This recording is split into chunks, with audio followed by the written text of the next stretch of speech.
Alors, un article sur les numériques baromètres. Les Européens veulent des bornes de recharge rapide. Une étude européenne de EVBox, spécialiste en solutions de recharge pour véhicules électriques, révèle que 4 Français sur 10 rouleraient avec la fée électricité si le réseau de bornes de recharge rapide se développait.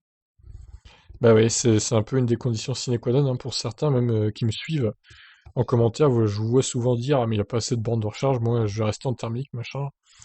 Bah, d'un côté, je comprends, hein, pour ceux qui font des gros trajets régulièrement, ça peut s'avérer pénible. Hors Tesla, évidemment, qui eux ont leur propre réseau, il n'y a pas de souci là-dessus.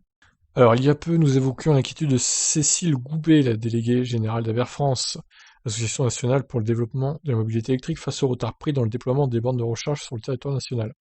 Rappelons que l'objectif du gouvernement est d'atteindre les 100 000 bornes ou points de recharge d'ici la fin 2021. Avant Cécile Goubet, il y avait eu des propos cash prononcés par Christophe Vernoug, nom assez dur à prononcer, le PDG d'Ivebox n'hésitant pas à qualifier le marché français de cimetière des bornes de recharge, accentuant ainsi la difficulté pour les Français de franchir le pas dans la voiture électrique. Mais il a pas tort, hein, c'est un peu un cimetière. Hein. Ce problème d'arithmétique contrarie également les Français désireux de rouler en véhicule électrique. Ainsi, une étude européenne, Belgique, France, Allemagne, Pays-Bas, Norvège et Royaume-Uni, signée conjointement par Ivebox et Ipsos, révèle que 4 Français sur 10 seraient prêts à acquérir une électrique à condition que le réseau de bornes de recharge rapide se développe. D'ailleurs, ceux-ci ne sont guère optimistes quant à la certitude de trouver un point de recharge sur la route. Seuls 25% des citoyens français pensent qu'ils seront capables de recharger sur la route. En revanche, ce ratio augmente à 45% chez les propriétaires d'un véhicule électrique. Ouais, ça paraît logique, puisque les propriétaires de VE sont quand même plus informés que les citoyens lambda, quoi. À titre de comparaison, 60% des Allemands et 52% des Hollandais sondés, tous conducteurs d'un VE, sont confiants de trouver un point de recharge ouvert au public. Ah ben l'Allemagne, c'est beaucoup mieux loti que la France, c'est clair, hein. Niveau borne rapide surtout. Signalons que la Hollande possède le plus grand réseau de recharge au niveau européen avec 50 302 points de charge. Incroyable, les Pays-Bas, ouais, aussi. Suivi par l'Allemagne, 41 461. La France n'arrive qu'en troisième position avec 29 854 points de charge. Alors imaginez, on a 2 fois moins de points de charge qu'aux Pays-Bas, alors que la France est quand même beaucoup plus grosse, beaucoup plus vaste que les Pays-Bas, quoi. Y a pas un petit problème là quand même? Ils sont même 46% de conducteurs français interrogés à accepter de payer plus pour recharger plus vite. Voilà qui va mettre du baume au cœur des opérateurs pour qui cela représente de lourds investissements. Ah, Unity là se frotte les mains hein, grâce à ce sondage. Hein. Alors, regardons pays par pays du coup. Alors, les conducteurs de VE sont-ils prêts à payer plus rapidement alors, payer plus pour recharger rapidement? Alors, en bleu, c'est ceux qui sont d'accord. Donc, le Royaume-Uni sont très très d'accord, l'Allemagne aussi, visiblement. La France, plutôt d'accord, hein, comme les Pays-Bas d'ailleurs. Par contre, la Norvège, un peu moins quand même. La Belgique, très peu d'accord. Enfin, ils sont plus neutres que d'accord, eux. C'est à égalité, on va dire. Et des accords, du coup, les Belges, évidemment, c'est logique.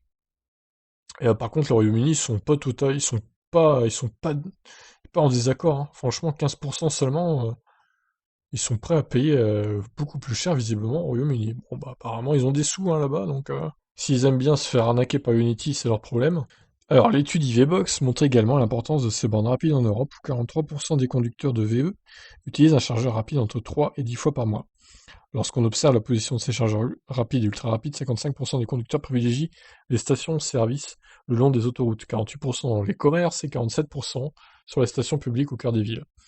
Au-delà de ces recharges publiques, les autres moments de recharge s'effectuent à domicile pour 73% des sondés européens et 40% sur le lieu de travail. Alors là, c'est par de conducteurs de VE connaissant la différence entre recharge normale et rapide. Ouais, bon, quand même, il y en a plus de la moitié qui savent la différence. Heureusement, en France, on est 2 tiers même à savoir. La Norvège encore plus. Donc ça va, je suis à peu près rassuré. Même si la Belgique, ils sont pas très très bien informés visiblement encore. Hein. Faut que les Belges me regardent ma chaîne. Abonnez-vous les Belges. Enfin, malgré le peu de bornes et rapides et ultra rapides, 68% des conducteurs français savent faire la différence entre une recharge classique et recharge rapide. Au classement européen, ils sont juste derrière les Norvégiens, mais au-dessus de la moyenne européenne, 64%. Alors, nouveau sondage, les 4 caractéristiques les plus utiles sur un chargeur rapide selon les conducteurs de VE. L'écran tactile, 34%, la gestion de câble, c'est-à-dire comment le câble est mis à la borne, comment il est accroché à la borne, je sais pas. Système d'éclairage, ouais, si on recharge la nuit, ça peut être important, c'est sûr. Indicateur de recharge, 40%, ouais, d'accord. Alors justement, le numérique réagit là-dessus.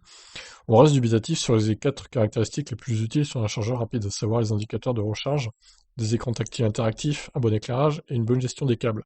Par contre, rien sur le système de paiement. Bah oui, c'est ça.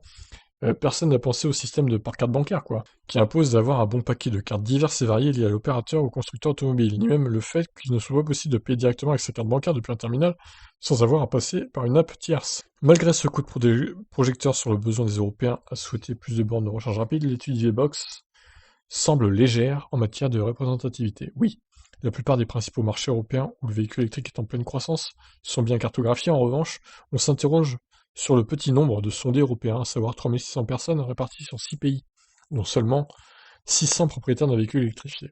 Donc ça comprend hybride rechargeable et électrique. Ouais, bon voilà, c'est un sondage, il est ce qu'il est, mais bon, ça permet aussi de faire parler du véhicule électrique. Donc c'est pas plus mal finalement. Voilà, bah écoutez, je vous laisse commenter tous ces sondages. Qu'est-ce que vous en pensez? Est-ce que vous trouvez ça utile ou pas? Allez, ciao.